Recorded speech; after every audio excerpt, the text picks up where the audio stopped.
Hi everyone, I'm Nas from Glojas and hope everyone is keeping very well and safe. Today I would like to talk about dark spots on the skin or hyperpigmentation in different areas of the body. For example, elbow, underarms, your knees or any fold areas. Dark spots on the skin or hyperpigmentation occur when some areas of the skin produce more melanin than usual.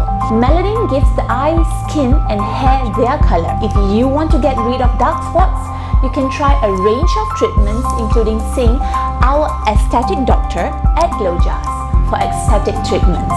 The effectiveness of treatment may depend on the cause of the dark spots and their extent.